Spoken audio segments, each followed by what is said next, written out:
On behalf of the faculty of Trinity College, as the faculty secretary, I wanted to welcome you to the first of the academic symposia to celebrate the inauguration tomorrow of President Dan Lugo. I am the Paul E. Raether Professor of Urban International Studies with an appointment in the Urban Studies and International Studies programs, and I direct CUGS, the Center for Urban and Global Studies. My 6th book will be published in December, and like all of my books, it mixes history, literary criticism, social science, and environmental geography.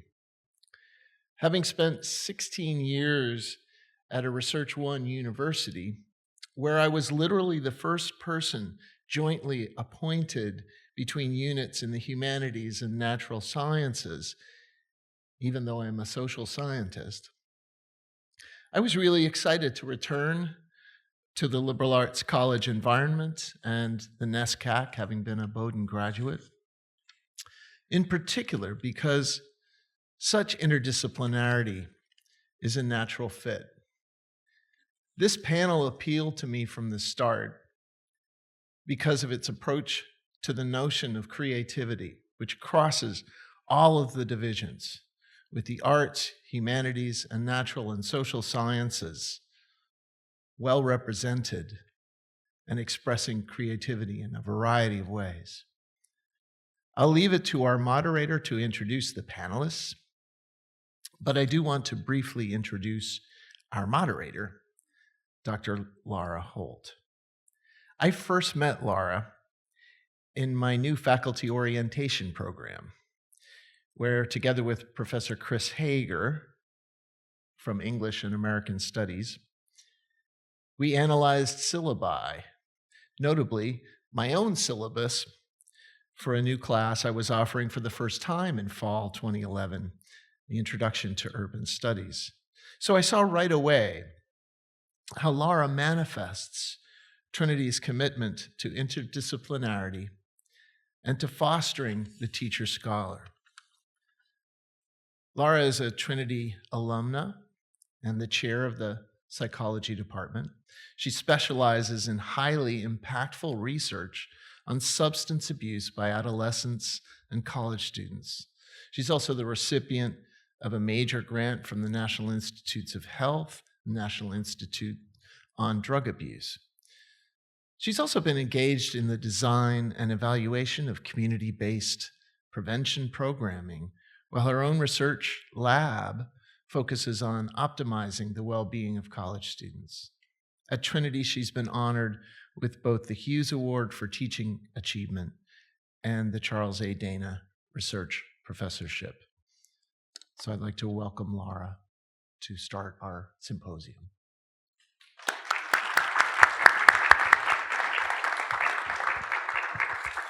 Thank you so much, Professor Myers, for that kind introduction. And good morning, everyone. It's wonderful to see you here. We have so much to celebrate this weekend, and I'm excited for what promises to be a really thoughtful and wide-ranging conversation this morning. So as Professor Myers mentioned, I'm Laura Holt, professor and chair of psychology here at Trinity and proud alum from the class of 2000. And I'm honored to be part of President Lugo's inauguration events and to lead a conversation that really brings together some of Trinity's most creative minds. As I was reflecting on preparing for this symposium, I was reminded that in an age where we spend so much time on screens, it's such a gift to be together, to be able to think out loud together, and to trade ideas. So for that, I'm really excited. I will begin by introducing each of our 4 panelists who bring perspectives from literature, biology, fine arts, and computer science. And at first glance, these fields might seem quite different, yet I think, as you will see, each relies very deeply on innovation, imagination, and discovery. After these introductions, we'll move into a conversation about how creativity operates both within and across our disciplines. And we'll consider how it shapes our fields of study, our scholarship, our teaching, And importantly, what conditions allow it to thrive at a liberal arts institution like Trinity? We will conclude with a question and answer session. So I encourage you to please think about questions or comments that you'd like to share during our discussion at the end. So now I'd like to introduce our panelists. And I'll begin with Dr. Sarah Bilston, who is Paul E. Raether Distinguished Professor of English Literature here at Trinity, where she also serves as the chair of the English department. Her scholarship centers on Victorian literature, suburban culture, and people on the margins. Her latest book, The Lost Orchid, published by Harvard University Press this year, explores the cultural obsessions and colonial networks behind plant hunting in the 19th century. And next we have Kent Dunlap, who is Thomas S. Johnson Distinguished Professor of Biology, and Kent has taught at Trinity for over 25 years.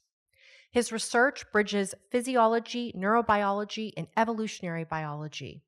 And he is the author of The Neck, A Natural and Cultural History, which investigates how a seemingly simple anatomical form is entangled with both biology and culture. And speaking of creativity, something I learned recently about Kent is that he is a long-standing potter and also enjoys creating birds out of paper mache. So you can talk with him more about that another time if you wish. Next, we have Dr. Pablo Delano, who's Charles A. Dana Professor of Fine Arts at Trinity and co-founder of Trinity's Center for Caribbean Studies. His artistic practice spans documentary photography, multimedia and conceptual art installations, and his immersive project, the Museum of the Old Colony, was exhibited at the 60th International Art Exhibition of the 2024 Venice Biennale as a critique of U.S. colonial rule in his homeland of Puerto Rico. And finally, I'd like to introduce Iwasita, who is Charles A. Dana Research Associate Professor and Chair of Computer Science at Trinity. For 2024-25, Iwa held a Fulbright U.S. Scholar appointment in Poland. Her research focuses on computer security, applied cryptography, and distributed systems. And she's committed to connecting innovative computer science research with real-world applications that enhance digital security and privacy. And I think we can all agree that, particularly in this landscape, that's very important. So what I'd like to do now is to turn to our first question for panelists today. And I would ask each of our panelists to weigh in. And I'd like to start by asking my colleagues if you can briefly describe your field of expertise and share a specific example of how creativity has shaped or advanced work in your field. And I'd like to start with Professor Bilston. Thank you very much. Is this on? Can anyone nod? Okay, thank you. Thank you very much, and what a pleasure it is to be here this morning at this wonderful occasion and in this glorious setting. So my work, I'm a literary critic, but like many of us, my work is very much on the edge of multiple disciplines. But I'm going to share an example from some work that I've done over the last few years, which has been on creativity specifically. And one area that I've been especially keen to interrogate is really what we mean when we talk about creativity, because we so often are building our assumptions on a very limited array of texts and works of art. Those, of course, it's not accidental what's been preserved across time. It's not accidental who has written, as Chaucer puts it, who painted the lion. Those texts, works of art, have tended to be produced by men. They tend to have been produced by white men. And so one of the things I've been especially interested in is, well, what happens when we look at less familiar texts, when we're not just reading Shakespeare, when we're not just looking at Chaucer? What new ideas can we evolve about what creativity is if, for instance, we're looking at work produced by women, and that's not a novel, say, that's not something that immediately speaks to us as a quote-unquote great work of art? And so historians and geographers have evolved this concept of the vernacular creativity, which I found especially useful in my own research. And this is creativities that is, for example, crafts, right? I think often we tend to think of craft as, less high art, less creative. But what if we sort of disentangle our ideas of creativity from certain very sort of fixed notions and think of the work that women might do in their homes of an evening as a particular kind of creativity, precisely because it's finding space for a creative practice when the culture and the community around doesn't want to make space for you. Right, that we might really especially value the work that is pushed into small amounts of time, let's say, or that's done with very limited tools that are because so few are made available to you.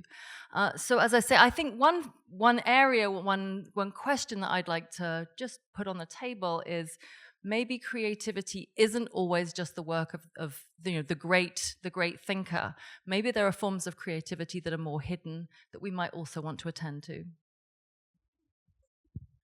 That's great. Thank you for sharing those insights. And we'll move on and shift gears a bit to Professor Dunlap and learning more about biology and the natural sciences. So thank you very much for inviting me here, and I'm pleased to speak with all of you. My specific field of biology is in the field of adult neurogenesis. That is, how do adults generate new cells in their brain? Now, this is sort of a creative field in many ways, because up until about the mid-1990s, people thought that adults didn't produce new cells in their brain. And so consequently, this is why stroke and brain injury can be so permanent. But this whole paradigm began to shift in about the mid-90s, and I sort of latched on to that shift as well. And this sort of new way of thinking, this new creativity, if you will, came not from a neuroscientist in a big lab, or from physicians or a hospital, or people even studying rats. It came from a birder. Okay, it came from a bird biologist at Rockefeller University who was studying birds, and particularly birds that were learning song every single year. And what he noticed is that these birds would tend to lose cells in the fall, but as they were learning new songs in the spring, certain brain regions started to grow in size. Well, the default explanation was, well, the size of the cells themselves were growing. But actually, he found out that no, they were in fact adding new cells during adulthood.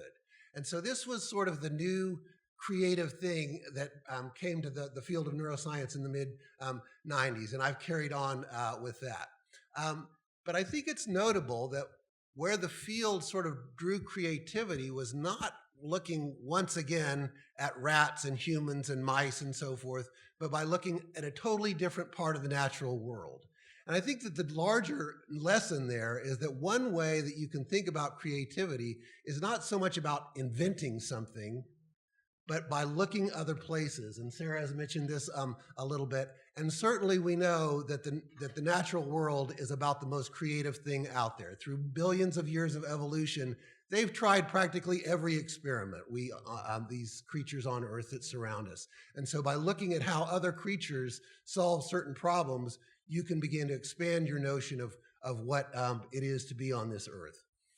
Related to that, that enlarges your general intellectual notion of the world, but it also has very deep practical implications as well, because studying these strange animals like sea slugs, like Gila monsters, can yield incredibly important remedies for human disorders. Maybe some of you read the article in the New York Times that Ozempic, the drug of the year, was discovered in part through research on weird Gila monsters in the Southwest.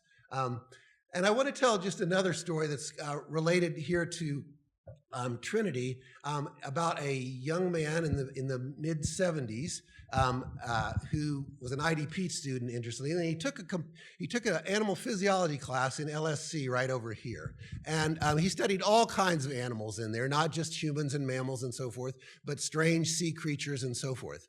He went on to become a researcher at Harvard Medical School and gained quite a notoriety for his work on a genetic disease among Amish people. And the consequence of this genetic disease is often mental retardation and so forth.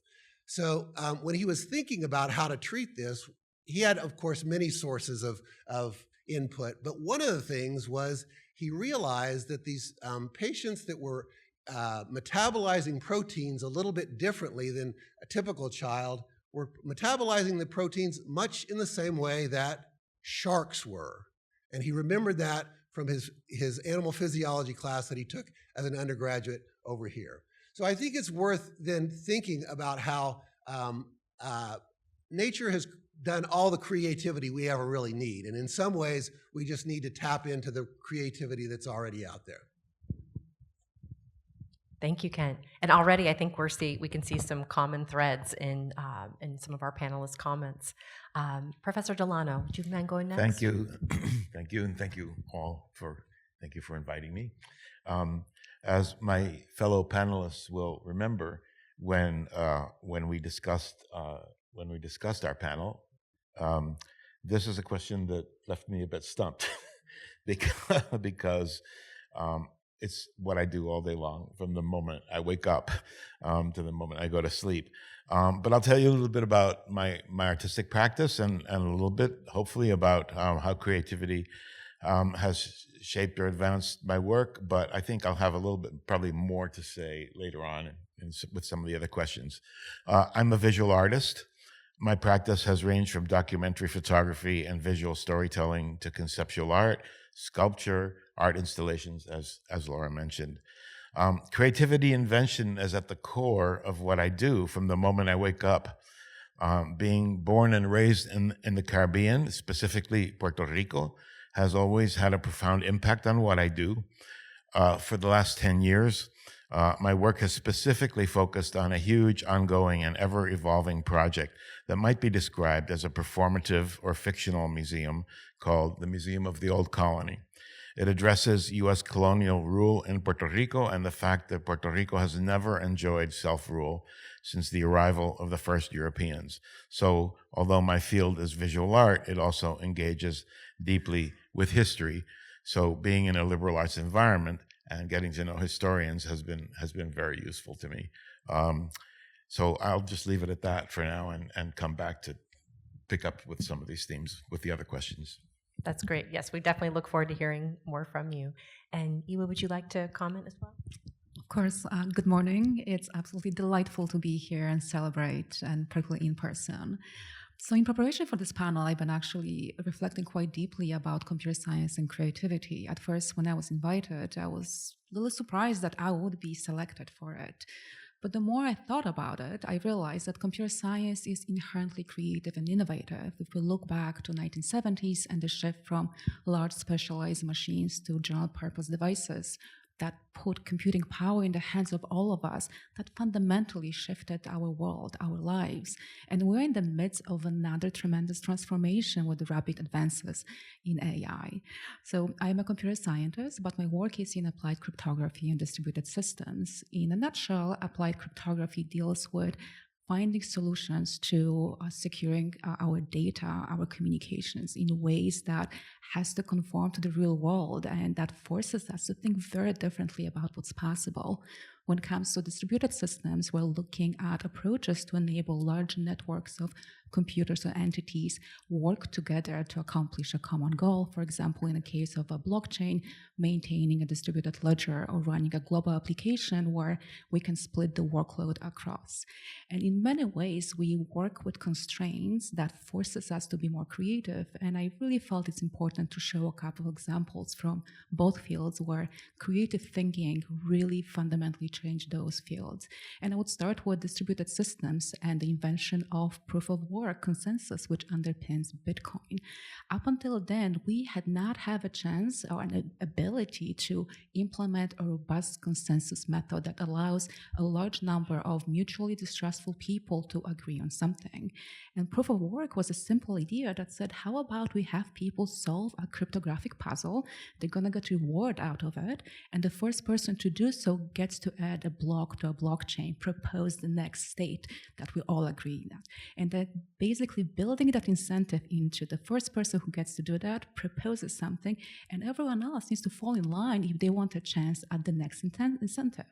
Since then, we've developed more consensus protocols, and blockchains became an everyday tool that underpins our infrastructure.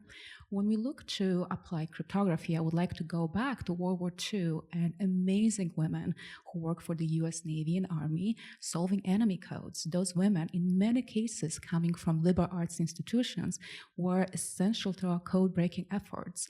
They looked at the field with no specialized training, at the field of solving breaking codes, through a different lens. They saw patterns that others have missed. They focus on additional information necessary to break codes, like the errors of operators of those machines.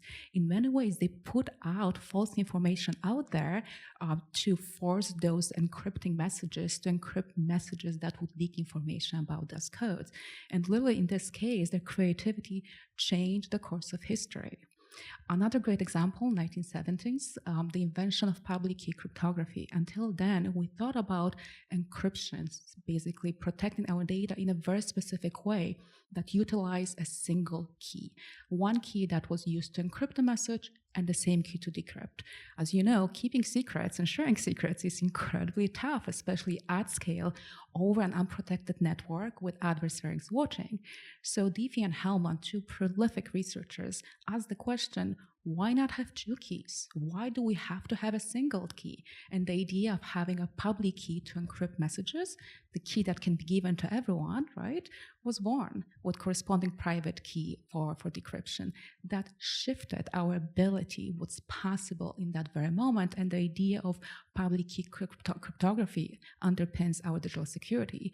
And what was really creative is how those methods were implemented. Actually, they look to number theory, a field of mathematics that deals basically with integers, their properties and relationships, a field that up until there was pure science. A lot of number theorists were proud of the fact there's no application for what they do. Well, until public key crypto. Now we leverage that field and it's utilized every time you open your laptop or your phone, you make a call, we're putting number theory to work. And I will very quickly conclude with another example that I find fascinating of homomorphic encryption. The reason why I like this example is fundamentally shows that we need to be always questioning status quo, right? As Professor Dunlop mentioned, it's not always about something new, but a different way of doing the same thing. So homomorphic encryption actually allows us to perform meaningful operations on encrypted data, challenging this notion that once data is encrypted, it's useless unless we decrypt that. With this new approach, we're able to ship our encrypted data to a third party that is untrusted and have them perform operation on it. As an example, you can think of a hospital encrypting patient data and then shipping it off to another party to perform some analysis without them ever getting access to this confidential information. I think it's so critical that we look at those changes in our field and reflect, well, that's what's possible, particularly for us in STEM, where we sometimes tend to think that creativity does not flourish the same way as in other fields. Thank you so much. And, as I think about these comments already this morning, I do see some common threads I want to share. I think about, Professor Bilston talking about in her field, the idea of kind of shining a light on different creative products, that changing the lens or changing the focus of what we even analyze as a creative product, that has broadened our perspective of creativity.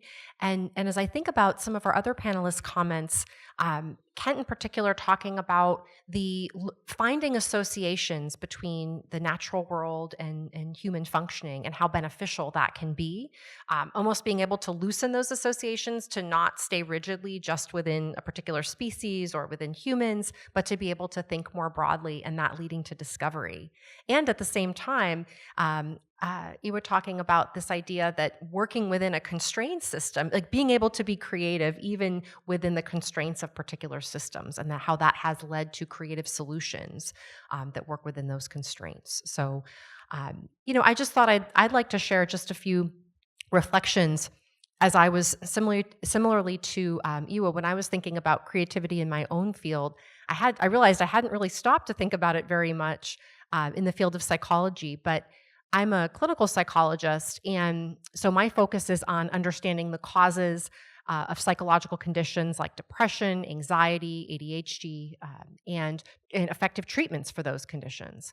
And pulling together this panel reminded me of a moment in graduate school when our professors were teaching us about effective treatments for obsessive compulsive disorder. And we were talking about exposure therapy. And they were discussing how we would get more comfortable designing exposure exercises with our clients, bringing our clients to places like train stations and public bathrooms, and going to clients' homes, and having them use knives in their kitchen. And these were all exercises that were meant to break the backs of the fear and the avoidance that a lot of people with obsessive compulsive disorder harbored. And I thought, that's not exactly what I thought I signed up for when I went into graduate school to become a clinical psychologist. But it's among some of the most creative things that we've been able to do as therapists to help people to function more optimally. And similarly, I have colleagues who are developing virtual reality immersive experiences to help expose combat veterans to the sights, sounds, and smells of combat as they recover from post-traumatic stress disorder. Or even folks in the addiction world who are designing VR experiences to help people be able to see themselves in 10 or 20 years if they don't stop using a particular substance, and what that outcome could look like. So just really creative ways, again, to optimize human development and functioning that aren't immediately obvious, but that harness technologies that are now available to us. So what I'd like to do now is to shift to a somewhat different question.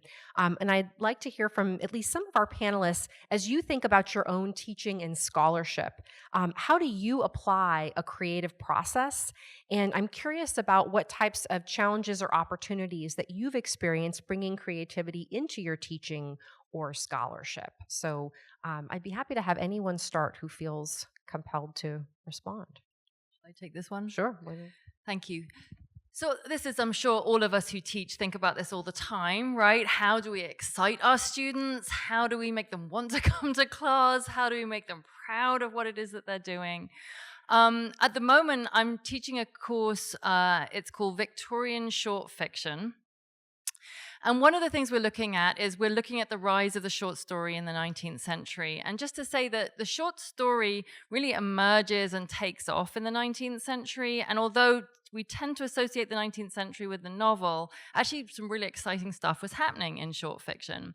But short fiction, where was it initially published? It was initially published in magazines, and this was new media in the 19th century. There was a period of sort of rapid rise in the development of the magazine, and short fiction emerges very much to fit into this new media, into this new form. So it tended to be, punchy, short, exciting. It was designed to be read very quickly. It was designed to be read on trains, for instance, right? The rise of the commuter means that there's a market of people, newly literate, who want to have something to do on the train. And so anyway, I've been talking to my students about this and encouraging them to think about today's new media and how do we tell stories now, and when do we consume it? And all of this has led me to the following project, which is what my students are doing right now, which is they are telling a story, a ghost story, on TikTok. They are doing other things as well. Let me just assure you, this is not the only way that they are responding to the themes of the 19th century. But right now, they've just been learning how to tell a ghost story on TikTok. And what I really wanted to encourage them to feel was creative, using a media that they might be much more familiar with than I am. I had to get taught on how to get on TikTok to do this assignment, but to encourage them to think about media as a way in which narrative is, the new media is a way in which narrative is communicated, and how could they experience some of the thrill that Victorians must have felt experiencing new media, and what does it mean to shape your story around the constraints, and I'm sure we'll talk much more about constraint and the way and the part that constraint plays in creativity. You know, is it constraint or is it actually opportunity? I'm sure we'll get into that. But as I say, I really want my students to be excited and to feel that what I'm teaching is relevant to them, to their lives. And so, as I say, that's for me right now one of the most exciting ways in which I've encouraged students to think about creative practice in the classroom. I'll follow up on this because it's also in the realm of teaching. And I teach lab classes, and one of the things that I try to instill in the students is the sense that observation alone can be a creative activity. And so you could do a lab in very different ways. You could tell them how it works and then have them do an experiment. And ultimately we do that later in the course. But what I always begin with is simply presenting them with the material itself. I do labs that are related to human bones, to the circulation of an embryonic chick heart, and to the development of tadpoles. And I don't give them hardly any information beforehand. I just say, use your eyes and see what you can see, and give them exercises that make them look a little bit more carefully. And of course, their first reaction was, well, what should I be seeing? What should I be seeing? Well, I say, you see what you see, and then you record those. And then you look a little bit more and you'll see new things. And by the time you've looked at tadpoles for 3 weeks, you could list many, many, many things that you weren't able to see in the very first day. I'm reminded of this famous story of this 19th century Harvard ichthyologist named Louis Agassiz, who tells this famous story of this. He had a new student, and he put a fish in front of this student and says, "What is this?" And the student said, "It's a sunfish." And Louis Agassiz, "No, it's so much more than just a sunfish. Take a look at it for a while, and I'll be back and hear what you have to say." He didn't come back that afternoon. He didn't come out the next day. He came back a week later and says, "You've had a week to look at this thing. What did you see?" And the student rattled off some things, and he said, "You still haven't seen it. Take another week to look at it and then tell me about it." So according to Louis Agassiz, you needed at least 2 full-time weeks to understand what a fish looked like. Okay, I'm not that hardcore, but that's the general pedagogy that I keep at least into the first few weeks of my lab exercises. It's interesting to hear you describe that because it's so similar to teaching visual art.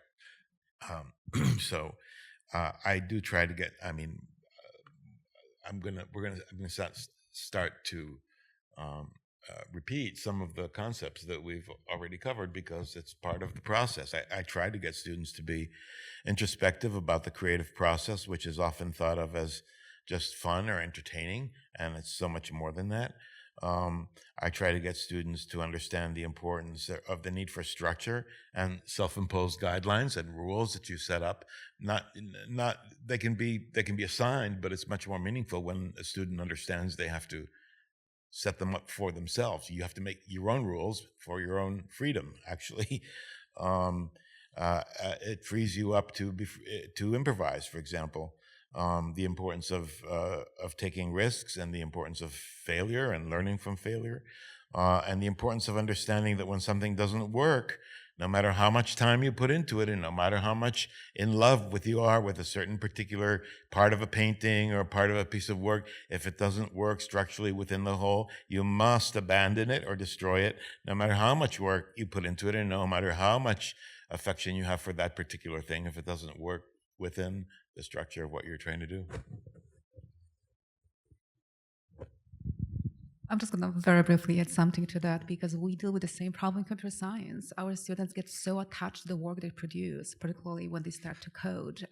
It's impossible in some ways to get them to take a step back and say, you know what, I can totally start over, because that's going to give me a different perspective and different way of approaching it.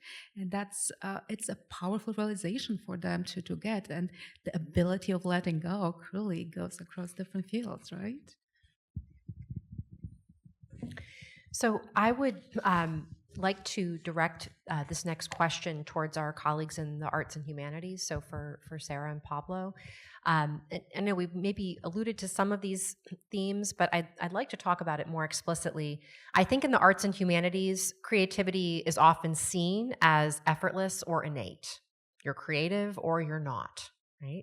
And I will confess, just before our panel started, I said to Kent, he asked me, what I was sort of interested in artistically, and I said, well, I'm not a very creative person, right?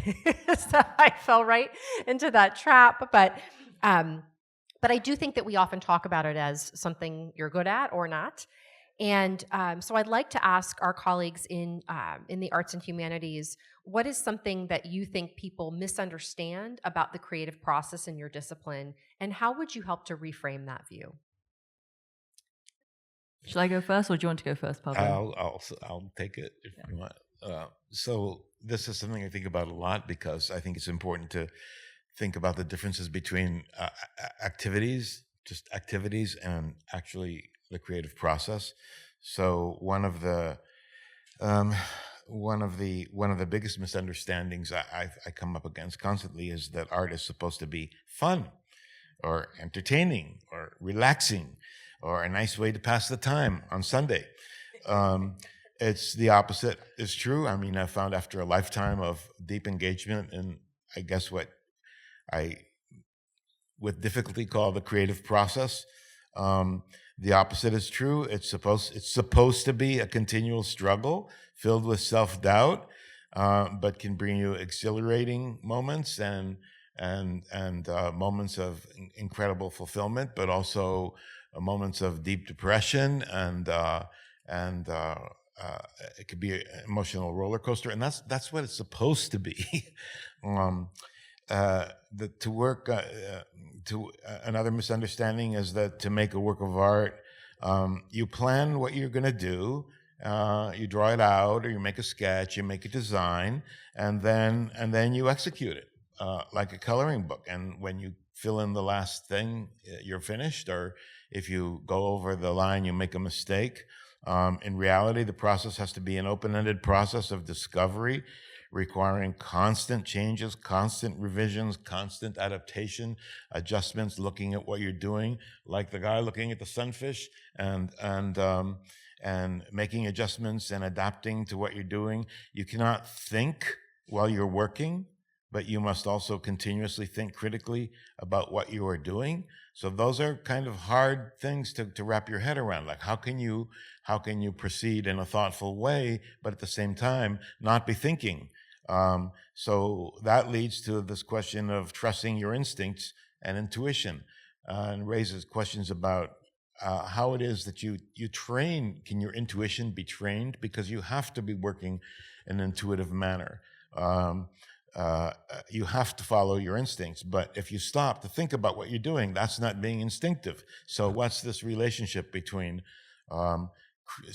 being very self-critical and thinking about what you're doing in a critical way, and yet freeing yourself up in a way that you can proceed, you can work without being stuck? I love a quote from the prima ballerina Margot Fontaine, who said, "I explained it when I danced it." The other thing is that I guess is a misconception, is that research is not part of visual arts. The research is for literary people, or for scientists who go into a lab. Research is an inherent part of the process of visual art and creative expression. It just doesn't always. It can be traditional research. It can be research where you go and you look up historical facts, or you read books, or go into the library. But research has to be thought of for visual artists, or for artists in general, in a much broader way. Walking down the streets and looking at the storefront churches can be research. Looking at Amazon can be research, because it gives you incredible information about material culture and what's out there, or eBay, for example. So research is fundamental as well. That's I guess, some of the misunderstandings. Yeah. Thank you. And yeah, Sarah, would you like to comment as well? One of the problems I think we sometimes face in the English department is we have students who come in, they say they really, really want to write, but they don't read. Mm-hmm. And so, a big challenge we have is to help students understand why they need to be readers long before they're writers. And an exercise I love to do with my students is to have them study the sonnet. So the sonnet is, in some sense, an incredibly restrictive form. I'm sure many of you know, right? For a start, it's 14 lines. It's in iambic pentameter, and it's not easy to do that. Has very particular rhyme schemes. It's this extraordinarily, it seems, constraining form. And initially, I have students learn all of that, and then I say to them, well, now, why don't you write a sonnet? And of course, they're not thrilled about this, right? I mean, it's really, really, really difficult to do. And what they quite quickly realize is if you're going to stick with the form, you pretty much sort of end up with words of one syllable, because that's the only way you can fit the meter, because the meter is so hard. And then at the end of it, you've said nothing, right? You've said nothing that you really cared about. But the point, of course, is then to appreciate, having seen how hard that is, now read a Shakespeare sonnet, right? Now read a sonnet by Charlotte Smith. Now read a sonnet by Elizabeth Barrett Browning. And now you have this very, very deep appreciation of how hard this was, right? What a difficult enterprise this is. That's thing number one. But thing number two is what the sonnet can do for you, actually, right? What that very limited form actually can achieve. There's a wonderful sonnet by William Wordsworth called Nuns Fret Not at Their Convent's Narrow Room. And it's a sonnet all about what can happen if you choose something very constraining, but then work with that creatively. It's an amazing sonnet. And as I say, once we've been through this whole journey with the students, they can start to sort of appreciate that actually form can be liberating in a certain way once you've kind of chosen to accept the constraints and then work with them, mold them, adjust them. It's a very difficult process, right? And it takes them a long time. But through that kind of arc, I hope to show them that we learn from the generations who've gone before us, right? That they did what they did for a reason, that they have evolved something incredibly difficult, but also very full of opportunities for them if they choose to take up those opportunities, rather than thinking that they can reinvent the wheel, right? And so eventually that's what I hope to show them. It's not easy, but in fact it's easier if you learn from the traditions that have come before you. Can I just add one thing, which is that the sonnet is a historical form, which and I think that by working within the constraints of a historical form, students might find liberation. You could even say, right? And in visual art, there are comparables, right? But you can also use that example to understand that you can also set up your own parameters. It's the importance of parameters. It's the importance of setting up a structure and working within that structure that allows you to be free and creative. Without it, you just flounder. But I do think that one of the things that we have to do is teach it to them first so that they can then learn, okay, this is a set of parameters. Maybe I'm not going to use that set of parameters, but now I've understood the value of parameters to begin with, right? I wonder if we could maybe turn now to our colleagues in STEM and kind of explore a different angle, which is that, we talked about the idea that people often think that creativity maybe only belongs in the arts and humanities. And I know that Kent and Iwa, you've already spoken a little bit to this in your own fields, but what do you think are some of the biggest misconceptions about creativity in STEM or lack thereof? Maybe things that you've heard from students or just things you've heard professionally that comments about creativity or lack thereof. And how do you respond to some of those critiques or assumptions?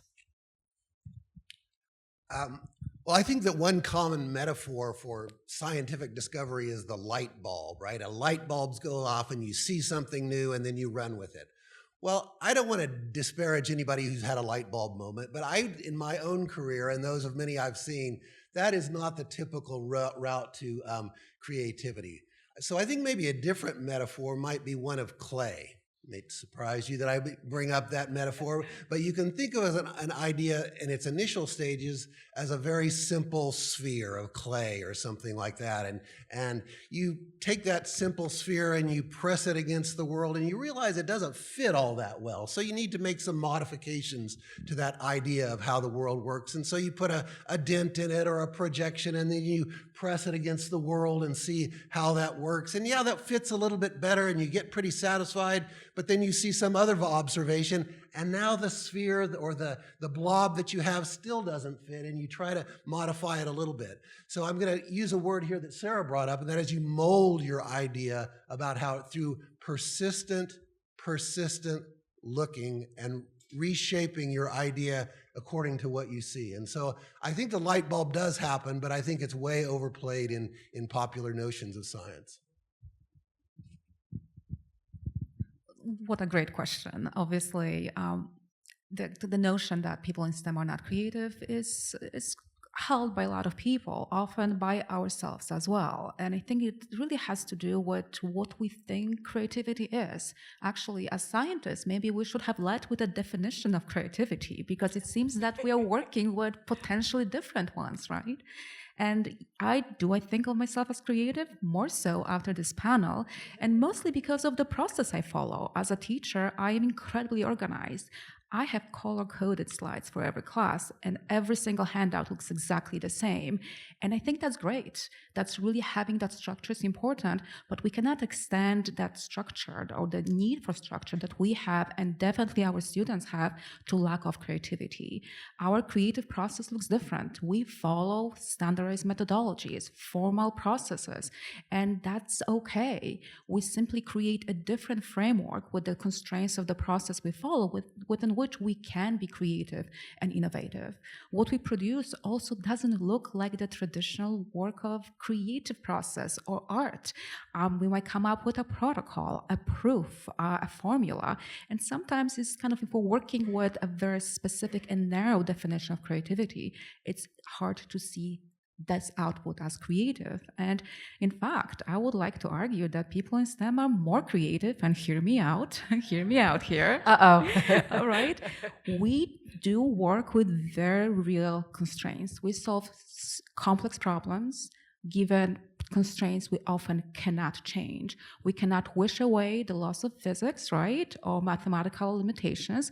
So being forced to work with constraints that are not changeable forces us to think about other ways to accomplish a task, right? And I think also looking at a creative process from that perspective, and we've heard that from all the panelists, the importance of constraints, but also not as an obstacle to a creative process, as a catalyst, really. And I think that is something that we all agree on. It's quite incredible to discover.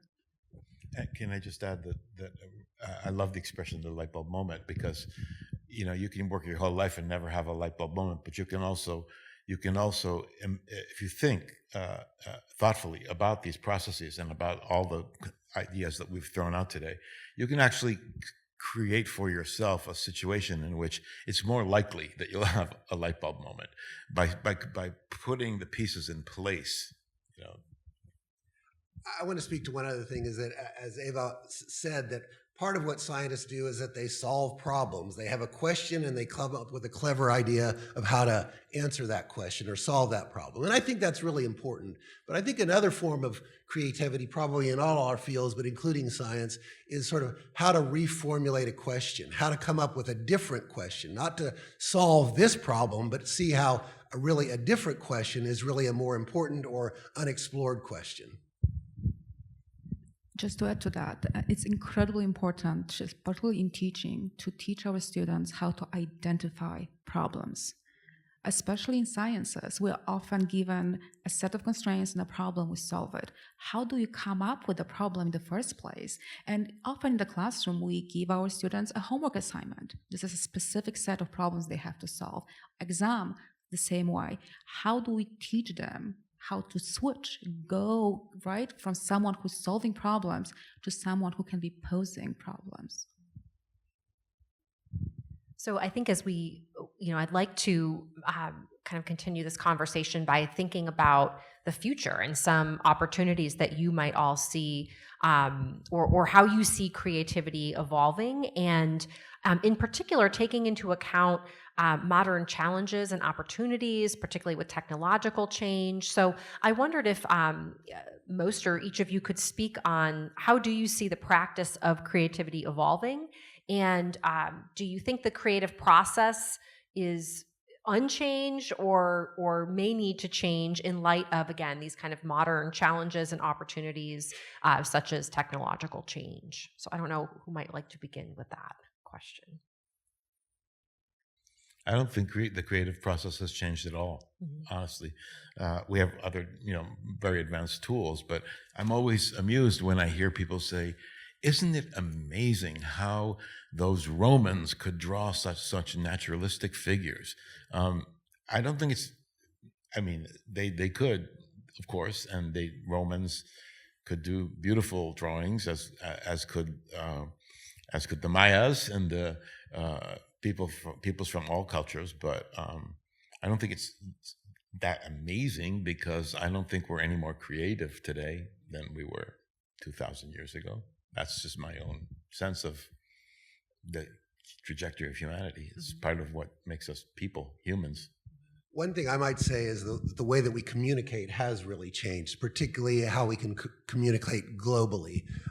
One thing I did not mention when I was talking about myths of scientific creativity is that there's this notion that scientists work alone in a lab coat in a lab, and it's all internal. But that is far, far, far from the way science is done. And so much, I would say virtually all science is done collaboratively. And in the past, that collaboration meant maybe in your university or in your region of the country or whoever you might see at a national meeting. But now, instantaneously, you can contact people all over the world. You can know what people all over the world are doing, and you can contact them instantaneously. And that kind of integration across the world with the internet has been, I believe, enormously, it's certainly been influential to me, and I think it also has fostered creativity across wide spans of the globe. All right, as the computer scientists on this panel, we're going to talk about AI and impact of AI on creativity. And it's a very tough question. I don't think there's any consensus on what would be long-term impact of AI on innovation and creativity. Some people really feel like this is an incredible catalyst for creativity, creating new expressions, ways of being creative, and even people who couldn't or didn't feel as able to be creative, to be able to do so. It's also something that is likely going to allow us to innovate much faster. On the other hand, people claim that AI will kill the arts and creativity because of how standardized in many ways it is, by taking away that human component that AI is really good at pretending to be, but it's not. So it's really quite tough to see where we're gonna go. But what I would like to say that we shouldn't sit here and wait for the long impact to figure out what it is. I think it's our responsibility as individuals and as a society to use AI as a tool. It's a wonderful tool, but a tool nonetheless. It's entirely up to us how we're going to use that to better ourselves.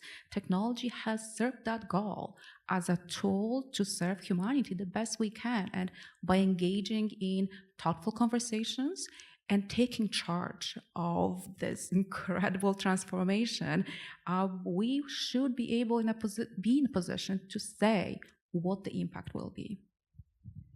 Eva, would you mind speaking just a little bit in terms of maybe how AI is affecting your field specifically, or some of the ways in which you would like to see your field kind of staying ahead of that, or just kind of mobilizing it for constructive purposes? So how much time do I have to answer this question? Not right? too much.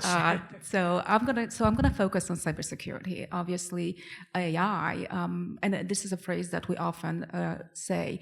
We are in the world, when it comes to cybersecurity, we're fighting AI versus AI war, because people both sides of the equation, right, are using AI.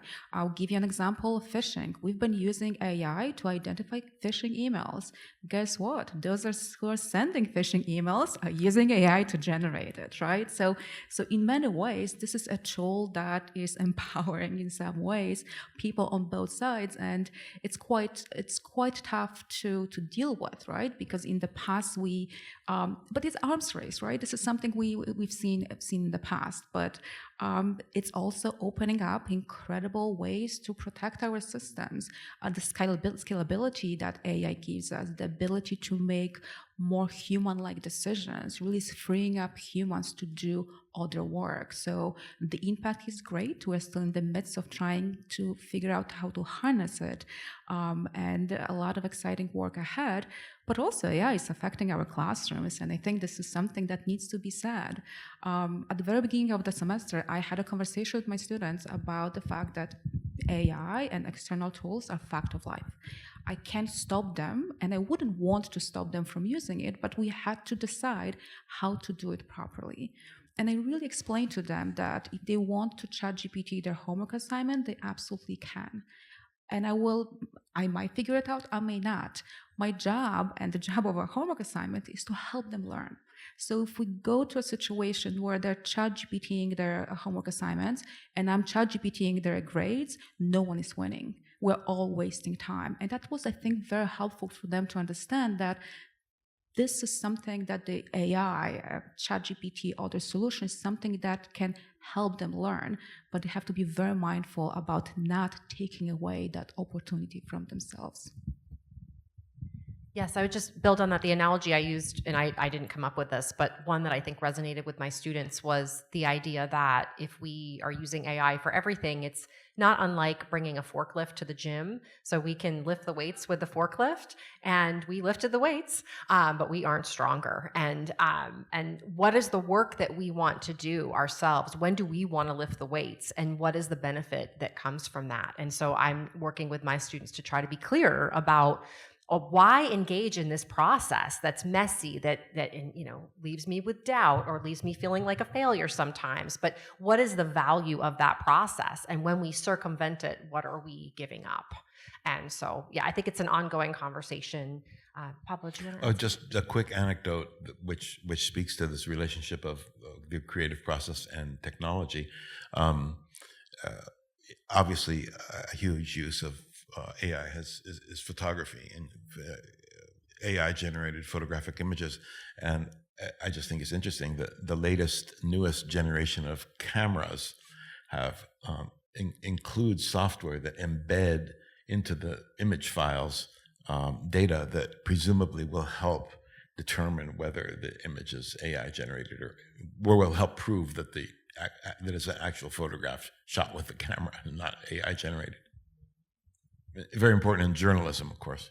Absolutely. Sarah, I realized I wasn't sure if you had any other thoughts about. I don't think I have that much to add. I mean, I'm instinctively terrified of AI, except this is what I remind myself about, right? The Victorians, right? That's my area of expertise, were really scared of new media. They were scared of the novel, right? I mean, there was a lot of anxiety about the novel in the 19th century that was gonna, people were gonna disappear into this fictional world and like lose all touch with reality. And of course, that looks quaint to us now. So I remind myself, right, that new media always looks kind of terrifying, and that what actually happens is people figure it out, they adjust, they set constraints, they use it as a tool, and on we go. And so, as I say, that's what I tell myself. But with my students, of course, I tell them something very similar, right? Which is that when I set you an essay, I say, it's not that I actually want to know the answer. I know the answer. The reason I'm assigning you the essay is to give you the opportunity to practice building an argument, thinking, doing that work, which is like going to the gym. It's hard. There's a reason people are using AI to write, is because thinking is hard. But the reason you've come to Trinity, the reason you're paying for this amazing education is so that you can actually practice that thinking.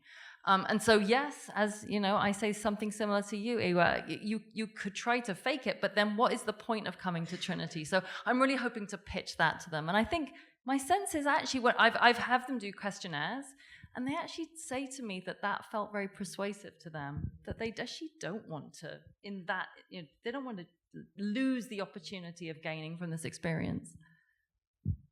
And it's quite interesting that I think the whole AI question forced us to rethink our relationship with the students. How do we convey to them why we are here, why are we doing certain things, right? I've never really had a conversation with my students before to explain why homework assignments are such a critical part of your learning process, right? And to be perfectly honest, for the first homework assignment, I kind of wish they had ChatGPT a little bit more of it, the grading would have been easier. But it really shows that if you honestly engage with students and other collaborators on those hard questions, we can only gain from that. So I'd love to, in a final question, and if we can keep responses brief just so that we have time to turn it over for our question and answer, would just love to hear from you very briefly, under what conditions does your creativity thrive? So I don't know who'd like to start us off. Certainly time, when I have time. And for that, I'm very grateful for Trinity and their very generous leave policies and other ways that they give you time to do your scholarship and be creative. Pablo? Uninterrupted time. Absolutely. I'm sorry. Time, time, space, opportunity to think. But it's a very unique opportunity that we have in a place like this, right? To have the support of the university and the understanding that that's necessary, and that time and the ability to engage deeply with what we do, it impacts our teaching. I tell the students, you're very lucky to have this opportunity to work with somebody who's not a high school teacher. I have huge respect for high school teachers. My son is a high school teacher, and he's very good. But to have this opportunity to work with somebody who's actually deeply involved in a field and be able to bring that into the classroom and engage with your teaching and bring your students, if you like, into your lab, into your studio, if you like, certain students, the right students, have that opportunity. It's very unique. But actually, can I just add, I just wanted to add one other thing. Also, the interdisciplinary conversations we were able to have at Trinity have helped me enormously. Listening to other people's scholarship, going to talks, hearing other people's insights. They've totally changed the course of my career. My last book was about orchid biology, kind of, right? I would never have imagined that would be possible, but it was really through these kinds of conversations that emerged. And I would agree that in the latest book that I wrote, I would say that it was informed by conversation with probably 10 or 15 other Trinity faculty. That's a big deal. Just to briefly add to that, interdisciplinary connections, definitely. Best programmers, English majors, really. It's language, right? There's more similarity than we believe. But also when we talk about our sabbaticals, yes, it's time we have, but also ability to step out to the world. As tenure faculty members, we are committed to Trinity for life. This is our world. And it's very unusual for anyone to spend their entire career at a single place. So being able to engage deeply, meaningfully with people who are not at Trinity, bring a different perspective, is invaluable. Yes, and I would just echo my colleagues' comments, particularly about sabbaticals. And as I think about what the ideas that how I came about ideas for a grant that I pursued, it was during a sabbatical where I just had that time to think and put together, or things that were previously loosely connected, but to be able to see them in a way that really took shape as a project. So I am so grateful for that time and support that we get as faculty here at Trinity. So I would like to ensure we have some time to hear from our audience. I'm really curious to hear questions, comments, things that have come to mind as you've heard our panelists speak today. So we always need that first brave volunteer, and I see Professor Irake willing to to ask our first question. And we'll have a mic come around to you just so that everyone can hear you. And if you have a question for a particular panelist, you could let them know, or if you just be curious to hear from anyone on the panel.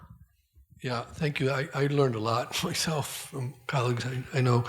And I don't know if I'm brave, but I want to follow from the institutional dimension that was emphasized about the sabbaticals and so forth.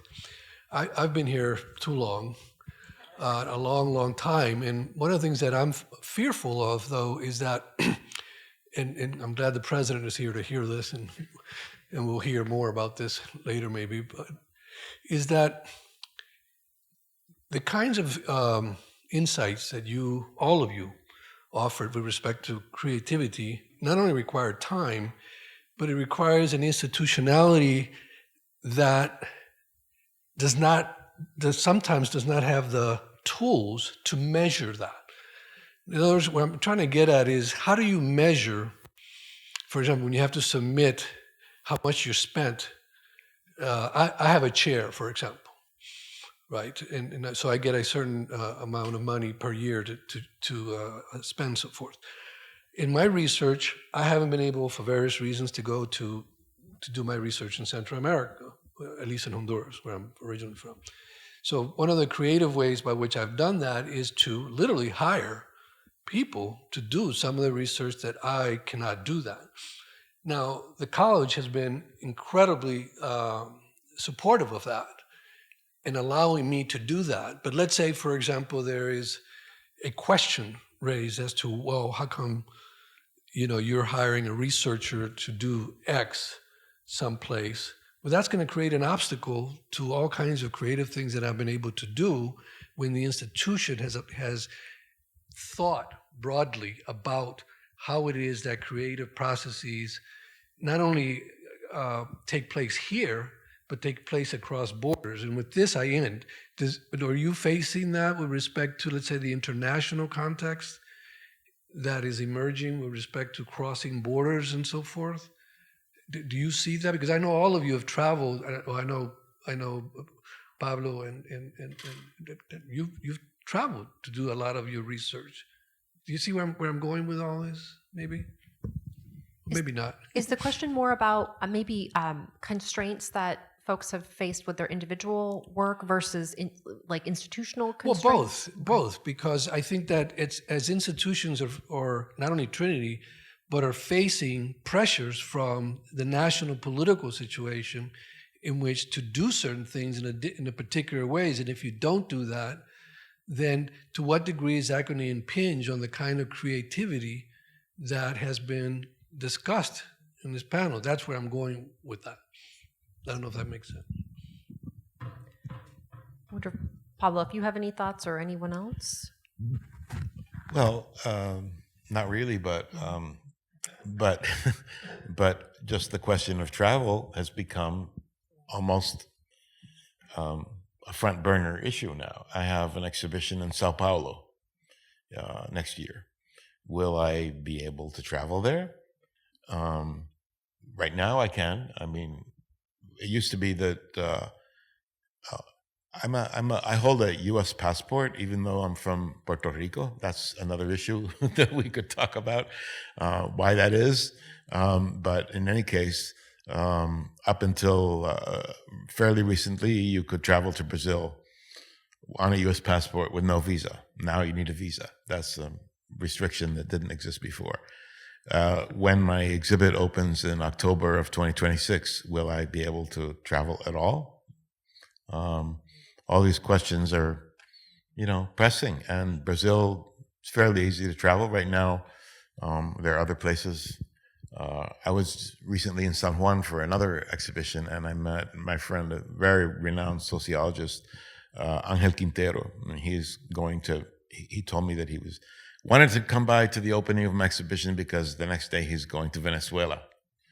Wow. I mean, think about that. Think about what that means for someone holding a U.S. passport right now. Puerto Rico is being used as basically been described as a floating aircraft carrier, a non-floating aircraft carrier. Now it's become, in the last month or two, incredibly militarized. So all these things are on my mind. And of course, the degree to which my institution is aware of this and will support research and the pressures that the university is under must be extraordinarily difficult to navigate. And so these are just issues that are becoming more and more. Right. Well, that's why I mentioned it to me. Right. What if you don't have a U.S. passport? Or what if you don't have a U.S. citizenship, or you have various kind of visa or green card? All these things raise the issue of the ability for us to indulge or engage in our creative work. And just to add to that, it's a serious issue, and we won't come up with a solution on this panel. As impressive as we are, there is only so much we can do here, right? But I think it really points into kind of gaining perspective of kind of what can be done and when, and engaging in conversations that can lead to solutions, either on individual basis for individual faculty member, department, or us as our community. And I think part of that is sharing those concerns, saying my research is being affected in those specific ways. What can I do? What can the college do, or anyone else, right? And being very clear that the impact is real. And I don't think anyone here doesn't think so, right? But moving towards solutions, identifying constraints, and having a conversation. I've done that in the past for my Fulbright scholar. I really wanted to go, but I wasn't sure whether that's going to be possible. And I engaged in a conversation, and it led to a solution that was, acceptable to everyone involved. So I feel like this is the structure process that we bring in STEM has to come in play. Otherwise, it's just too much of this happening for us to handle at once. I think one key ingredient of creativity is certainly academic freedom, and I've enjoyed a huge amount of academic freedom here in Trinity, and Trinity has supported my work abroad very, very generously. I am very aware that there are issues coming from Washington and other places that are really starting to constrain academic freedom. And it's a big issue. It's a big worry. And I know that I'm pleased to see that some institutions now are really starting to resist this encroachment on academic freedom. And I hope that that trend continues. So thank you for these insights, and I would just build on that with with issues around funding, and thinking about what the funding landscape will look like for social scientists and for natural scientists. But I wanted to see we have time for a couple more questions, and I'd love to hear. I've got one over here. Hi. Where's? Oops. Sorry, I can't see. This is a great conversation, and I really love hearing all of you talk about this in a personal sense of how its creativity has helped you. And I think creativity is fundamental to humanity, and I think that's been one of our weapons, our survival mechanisms throughout our history. And this recent question brings up the idea of how creativity fits into political realm, and this may be a question that's larger, and maybe it's not even a question than we can discuss now, but how you see creativity as a threat to power and to authoritarianism, because we just read 1984 on campus, which describes an absolutely thoroughly authoritarian society, and of course we're all worried that we're heading that way, and it seems to me one of our weapons is creativity, and I wonder if you could comment a little bit on that. I can just say very directly that the next exhibition of this project that I've mentioned a few times, that you mentioned it, called the Museum of the Old Colony, is being the venue at which this will next be presented is very concerned about some of the content in the exhibition and how that will be read by docents, by donors, by trustees of the museum, all of this. And they haven't yet asked me to. They've told me that they will not be asking me to alter the content, but that could change. So, I mean, this is not a couple of years ago. This would almost be unimaginable. That this would be on the front burner. Well, and I would just echo Eva's comment about the importance of conversations, about understanding how these issues are affecting our colleagues in different fields, and what impact that could have on our students and on innovation and on progress. Really just trying to engage with those ideas openly. I think we've got time for one more question. So I see a hand in the back, and I'm wondering if we could get a mic to you, or do you have a mic? Thank you. I'm indebted to someone else for this notion, but there's in contrast to the light bulb, there's a notion of sparks running through the stubble, which I love on so many levels, because it's after the harvest has come and it doesn't look like there's anything there, and yet the sparks run through, but you never know where they're going to come out. But one of the things that we've just been talking about now, which I'm not sure about, is accountability. And often it's accountability by someone else's rules, whoever's in power. But are there ways to be creative about accountability in ways that help lift up the whole business? Colonized people have found all kinds of ways. Humor, metaphor.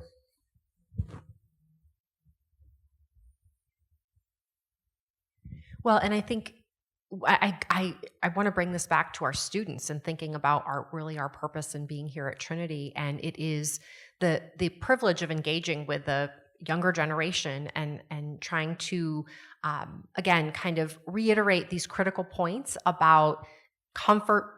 This sounds a little cliche, but comfort with discomfort, comfort with going through a process and introducing that process, but not necessarily dictating exactly how it has to play out.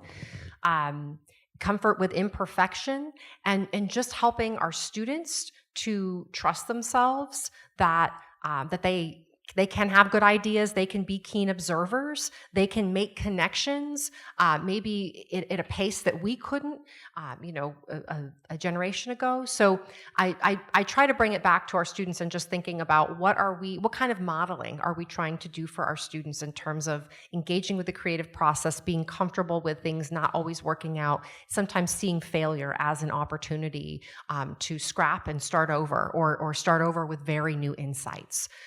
So I think that those are some of the things that come to mind for me. And also, though, learning the lessons from the past, right? Being deeply, sensitively aware of what's happened so that we can be very, very conscious about what's happening right now.